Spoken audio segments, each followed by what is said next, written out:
Asal ingat baca Al-Fatihah. Asal ingat. Begitu antum ingat, putus ingatan itu. Langsung baca Al-Fatihah. Untuk almarhum ayah, almarhumah, baca Al-Fatihah. Habis itu kalau panjang waktu baca Yasin. Baca Yasin. Qul huwallah 3 kali, Al-Falaq sekali, An-Nas sekali, Al-Fatihah sekali, pangkal Al-Baqarah sampai wa ulaika humul muflihun, ayat kursi, ujung Al-Baqarah lillahi ma fis samawati, tahlil 100 la ilaha illallah. Ya Allah, sampaikanlah pahala bacaan Fatihah sekali, Qul huwallah 3 kali, Al-Falaq sekali, An-Nas sekali, pangkal Al-Baqarah, ayat kursi, ujung Al-Baqarah, tahlil 100 kepada almarhum.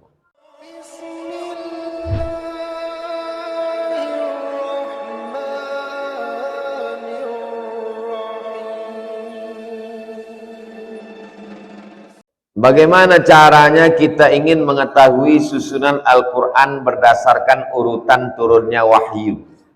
Ada orientalis, oriental timur, orientalis orang barat yang mengkaji tentang timur. Mau menyusun Quran berdasarkan kronologis turunnya. Dicobanya, gagal. Tak bisa. Jadi kalau Quran kronologis turunnya, susunannya tidak. Al-Fatihah dulu. Iqra bismi rabbikal ladzi khalaq, khalaqal insana min 'alaqin, iqra wa rabbukal akramul ladzi 'allama bil qalami 'allamal insana ma lam ya'lam. Lalu Nabi pulang diselimuti oleh Khadijah. Datang malaikat, ya ayyuhal muddatsir qum fa'anzir. Habis itu kemudian turun lagi wahyu. Wa anzir 'ashiratakal aqrabin. Berikanlah peringatan kepada keluarga dekatmu. Habis itu kemudian Nabi naik ke atas bukit Safa. Seandainya ku katakan di belakang bukit Jabal Abi Qubais ini ada orang mau menyerang Makkah, kalian percaya? Kami percaya, kata orang Makkah. Seandainya ku katakan aku dapat wahyu, kalian percaya? Kata Abu Lahab, tabban laka ya Muhammad, celaka engkau. Turun ayat, tabbat yada abi lahabil. Jadi mau disusunnya Quran menurut kronologis turunnya. Orientalis ini kan macam-macam pikiran.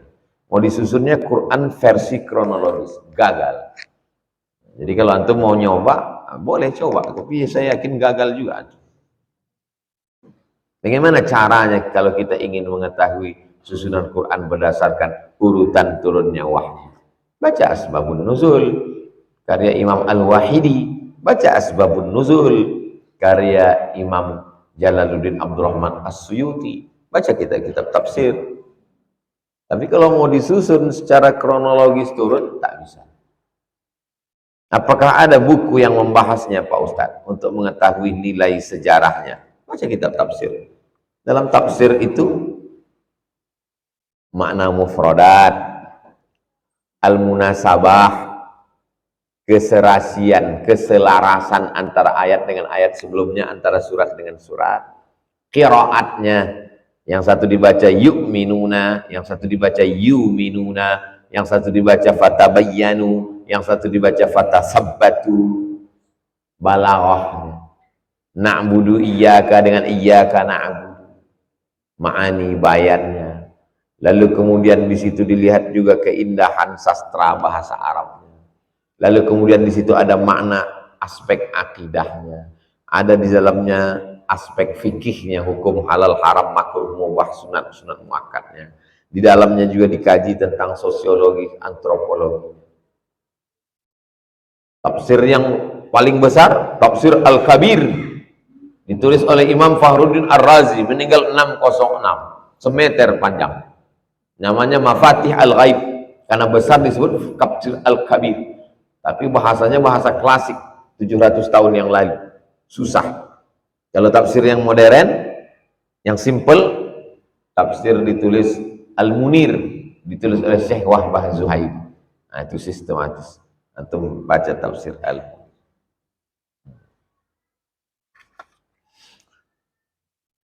Saya mau bertanya, bagaimana jika ada teman non-muslim numpang makan di rumah kita? Ada kawan kita tak Islam, makan dia di rumah kita, pakai peralatan makan kita, dipakainya sendok kita, dipakainya piring kita. Apakah dia balik kita pecahkan piring ini, sendok ini kita buang? Idza walawal kalbu fi ina'i ahadikum, kalau ada anjing yang menjulurkan air liurnya ke tempat air minum kamu, fa ahriquhu, maka tumpahkan. Setelah itu disamak tempat air itu, bejana itu. Disamak itu maksudnya siram 7 air. Satunya dengan air tanah. Masukkan tanah, lihat ke dalam tanah, masukkan goncang, siramkan ke dalam mangkuk tadi. Sekali dengan air tanah, 6 kali dengan air mutlak, air suci mensucikan. Itu pada binatang, anjing, babi. Adapun kepada orang non muslim, kalau dia datang bertamu ke rumah kita, bekas makannya itu tidak najis. Kalau kita bersalaman sama dia, bukan disamak. Nah, jadi kalau kita punya kawan, ya tetap biasa aja, dicuci macam biasa. Pakai deterjen Pak Ustadz, nah itu serahlah. Bagaimana seharusnya jika kita dikasih makanan oleh kawan kita? Saya dulu bertetangga sama tak Islam, selalu dia mengasih makanan, kasihnya makanan, tapi makanan yang membungkus, makanan kue kaleng, minuman botol, minuman kaleng. Dan dia tahu, kita udah saling tahu. Dia tahu bahwa saya tak akan makan makanan yang dimasak, karena udah saling mengerti, udah saling paham. Ya, dia kasih makanan, dia kasih kue kaleng, dia kasih makanan. Saya makan. Nabi dikirimi oleh Raja Mesir, namanya Jirjis, panggilannya Mukaukis, Raja Alexandria, Paus, karena kepausan Mesir tidak ikut paus di Vatikan, mereka punya paus sendiri. Waktu Nabi berkirim surat Nabi itu dibawa oleh sahabat namanya Hatib bin Abi Balta'ah, dibaca oleh paus, dikirimnya hadiah kepada Nabi. Di antara yang dikirimnya adalah asal banha, asal madu. Banha, satu tempat di Mesir produsen madu. Diminum Nabi, habis. Makanya kalau ada antum dikasih minuman kaleng sama kawan antum, takut antum minum, kasih ke saya. Ini saya habiskan. Umumnya di beberapa daerah yang satu suku beda agama itu sudah saling paham. Acara nikah anak biasanya dibuatkan 2 tenda. Ini tenda Islam, ini tenda tak Islam. Di Sumatera Utara tidak pernah ada perang antara Islam Batak dengan Batak Kristen. Baca itu sejarah dari dulu. Tak pernah. Kenapa? Karena suku, orang bersuku kuat. Tak pernah orang Batak Islam sama Batak Kristen perang. Karena kekuatan ikatan suku, ikatan marga. Jadi kalau menikah mereka, dia udah punya tenda. Itu tenda Islam, itu tenda. Dia datang. Dan kita pun kalau datang, tak pula kita barakallah. Dia bilang barakallah. Ya, selamat menempuh hidup baru, sukses selalu. Pas acara makan, tenda kita lah, pula kita ke situ. Tenda ada tuh, tenda cateringnya catering orang Islam, piringnya piring orang Islam, yang itu makan. Yang pula latah pula kita ke situ. Latah pula ke situ, panggil sini kita. Aku kuahnya aja sedikit kan.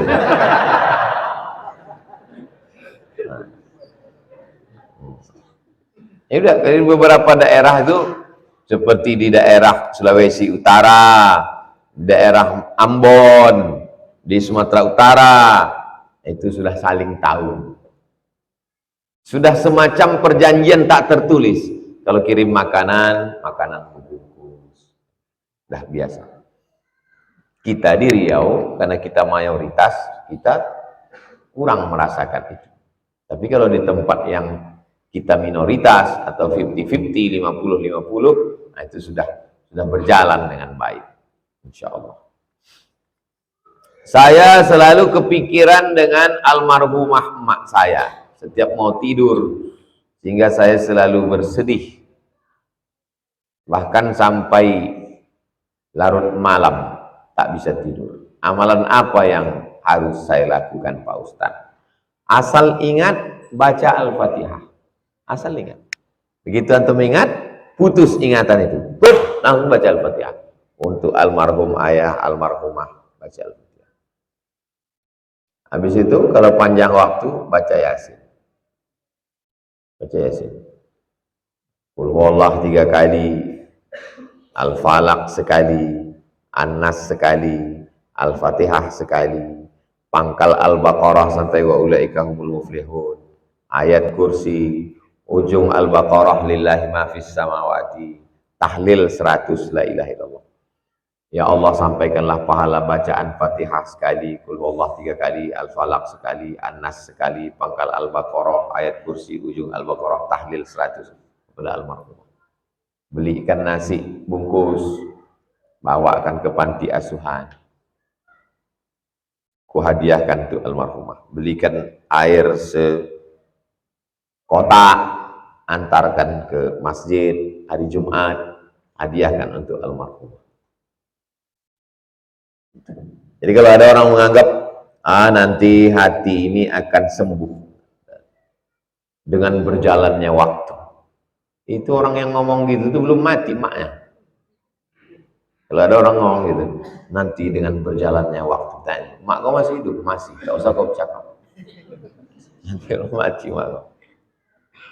Tidak ada berjalannya waktu hati kita menjadi baik. Tidak.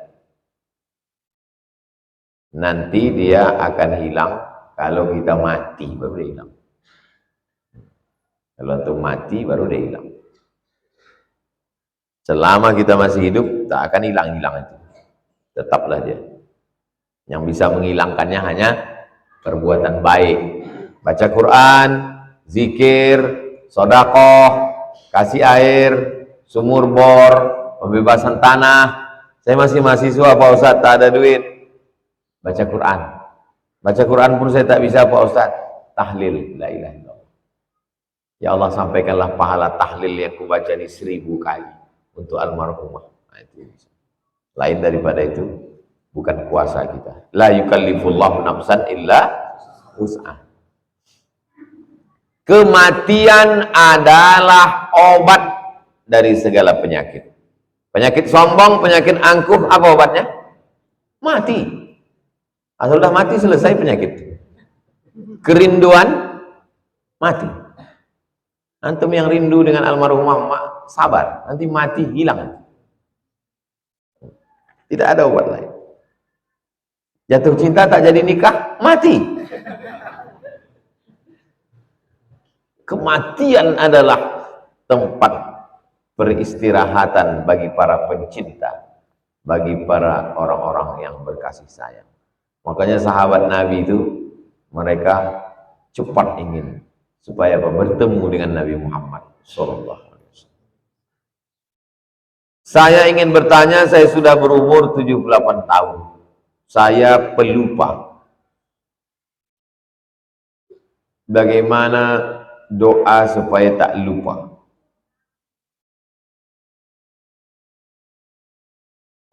Jadi kalau sudah kita berumur, waman nu'ammirhu, siapa yang kami panjangkan umurnya, nunakkishu fil khalqi, kami kurangi kejadian. Dulu kejadian kita awal tak kuat berdiri, maka begitu juga nanti kalau udah tua tak kuat berdiri. Bercakap tak lancar kalau udah tua begitu. Begitu juga dengan ingatan ini. Ingatan ini begitu. Saya umur 46 tahun. Tak sama macam baru pulang dulu umur 31. Banyak hal yang saya tak ingat. Maka selalu saya catat itu, di note itu saya catat. Hari ini apa yang mesti saya lakukan, jam ini siapa yang datang, detail jam itu, jam 8, jam 9, jam 10, jam 11, nanti apa, kalau tidak lupa saya. Jadi itu memang udah tak tertolong lagi. Ingat aja anak sama bini udah alhamdulillah.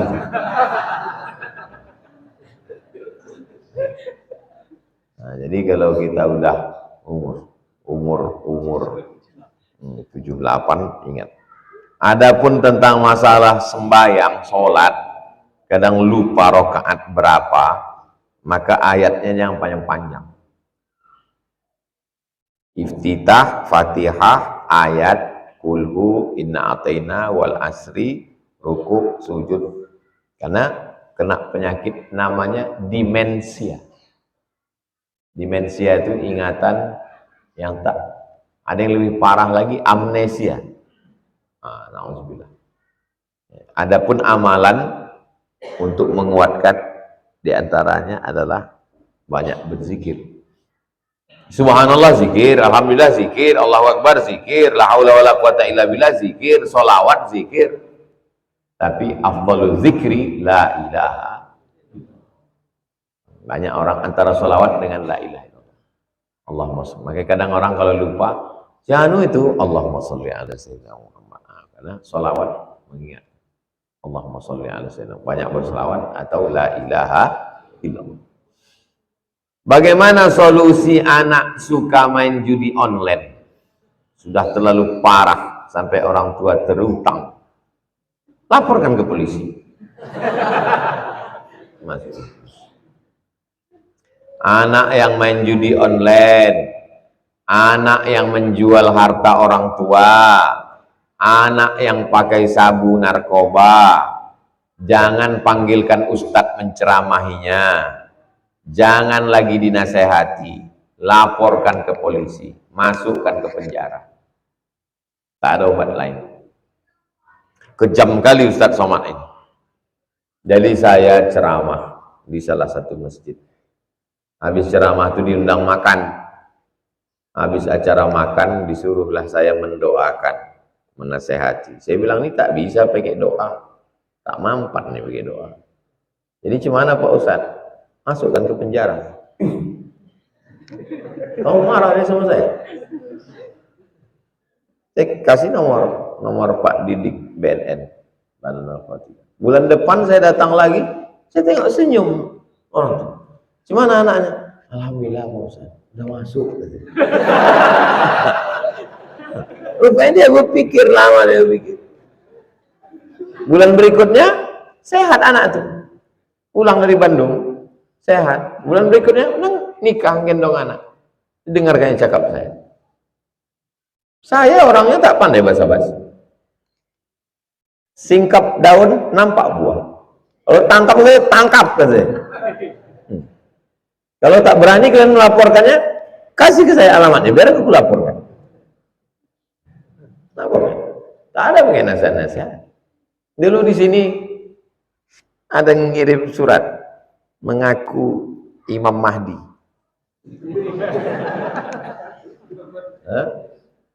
Perempuan dinikahi oleh laki-laki mengaku Imam Mahdi. Saya laporkan, tangkap di perbatasan Aceh Sumatera Utara. Tangkap. Saya pesan ke Pak Polisi itu. Saya mau minta izinkan saya masuk ke Polda, mau saya tinju muka Imam Mahdi itu. Izinkan saya masuk ke Pak Polisi, mau ku pijak muka Imam Mahdi. Jangan Pak Ustadz, nanti kalau ketahuan rame nanti. Kita matikan lampu Pak, tak bisa. CCTV nampak Ustadz. Kok diizinkan kemarin tuh, matikan lampu. Ada sepatu bot saya pakai. Pijak Imam Mahdi. Paling tidak kan pasti tanya malaikat, pernah kau jumpa Imam Mahdi? Pernah aku pijak-pijak. Tadi kasih polisi. Apa hukum menjual rokok ilegal tanpa cukai? Ada hukum negara, ada hukum agama. Menjual rokok kalau antum berpahaman rokok itu makruh, kalau antum berpahaman pendapat rokok makruh, berarti menjual rokok sama dengan menjual kerupuk jengkol. Itu yang simpang Panam kan ada jual kerupuk jengkol. Itu sama dengan rokok. Kalau berpendapat rokok itu makruh. Tapi kalau antum mengambil pendapat ulama yang rokok haram, berarti menjual rokok sama dengan menjual khamar, menjual babi. Antum mesti konsisten. Kalau makruh, kalau haram, haram. Ini kadang ada orang nih pas ditanya apa hukum rokok, haram. Pas dikasih makruh. Nah, itu namanya inkonsistensi. Konsisten itu artinya kalau haram, haram. Kalau makruh, makruh. Jangan mencela-mencela. Ini tentang hukum agama. Adapun hukum cukai di Indonesia, orang yang membawa bawang putih, membawa barang dari luar negeri, tidak didaftarkannya, maka dia menjadi penjahat pajak. Saya dipanggil ke kantor pajak, periksa pajak. Ustadz banyak duit, saya bilang tak ada duit. Ini duit YouTube, tak ada duit YouTube masuk ke rekening saya. Semua di YouTube habis masuk ke yayasan untuk beli beras, untuk sekolah, gaji guru, seperak ada tak ada. Tapi ini mesti dia potong pajak, ambil lah. Bukan duit saya. Kalian mau potong berapa persen, kalian potong. Kan duit saya. Jadi petugas pajak akan mengambil. Bayarlah pajak sampai semua pegawai pajak punya Rubicon. Apa hukumnya kalau kita sudah daftar haji, tapi uang pendaftaran tersebut ditarik lagi karena usaha yang dijalankan sudah bangkrut? Ibadah haji ini ibadah yang wajib tapi bersyarat, manis tato'a ilaihi sabila. Siapa yang mampu?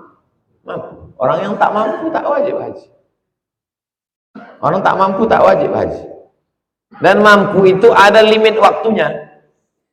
Bulan ini mampu, bulan depan belum tentu mampu, bangkrut. Maka duit itu dipakai untuk usaha, untuk dimasukkan duit 50 juta ke bank. Bulan depan tak ada yang bisa untuk dimakan pun tak ada. Ya ambil duit untuk makan. Nah hajinya macam mana Pak Ustadz? Iya tak bisa berangkat haji. Tapi saya mau berangkat juga. Nah inilah orang yang tak konsisten. Jadi memang susah kita kalau jumpa sama orang tak konsisten. Ibadah itu bukan cuma haji. Puasa sunat juga ibadah. Zikir juga ibadah. Baca Quran juga ibadah. Sholat juga ibadah. Jangan membatasi ibadah hanya pada satu ibadah. Bukan satu-satunya ibadah itu haji. Niat, tawaf, sa'i, niat, tawaf, sa'i, wukuf, tahallul, tartib. Niat, tawaf, sa'i, wukuf, tahallul, tartib. 6 rukun haji. Asal tercapai 6 itu selesai haji. Rupanya kalau tak haji kita tak masuk surga. Bukan syarat masuk surga itu haji. Banyak orang tak haji masuk surga. Banyak juga haji masuk neraka. Jadi bagaimana cara berpikir kita ini jangan kita batasi sempit. Cuma nih kalau tak haji, bisa haji alhamdulillah, tak bisa haji ya nggak apa-apa. Tapi yang punya duit banyak tak mau berangkat haji, itu bermasalah. Man wajada sa'atan, siapa yang punya duit banyak, falam yahuj, tak mau berangkat haji, mata mitatan jahiliyah, matinya mati jahiliyah. Sekarang store 50 juta ONH biasa, 30 tahun baru berangkat. 2023 store 2053 baru berangkat. Jadi kalau saya store sekarang umur 46, Berarti umur 76 orang. Diazankan orang. Kenapa kau azankan aku? Jenazah nih Pak Ustaz. Jadi jangan membatasi amal hanya pada satu. Stres kita kalau membatasi amal. Pintu surga, ada yang masuk surga dari babus sholah, ada yang masuk surga dari babur rayyan karena puasa, ada yang masuk surga dari babus sedekah, ada yang masuk surga dari babul jihad, ada yang masuk surga dari babul kazimin al-ghaiz. Pintu menahan marah. Ibadah itu ada yang mengeluarkan suara baca Quran, mengeluarkan tenaga sholat, mengeluarkan duit infak zakat sedekah. Ada yang ibadah tidak mengeluarkan apa-apa, hanya menahan marah. Begitulah sayangnya Allah.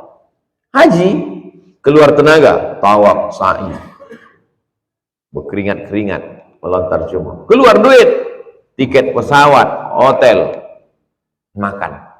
Ada ibadah yang tak mengeluarkan apa-apa. Apa dia? Menahan amarah. Jangan membatasi ibadah pada satu ibadah.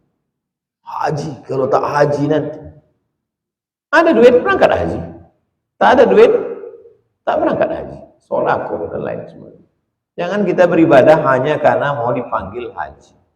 Seganlah Pak Ustaz, kawan-kawan seangkatan dah haji semua. Berarti kita ibadah bukan karena ilmu, bukan karena Allah.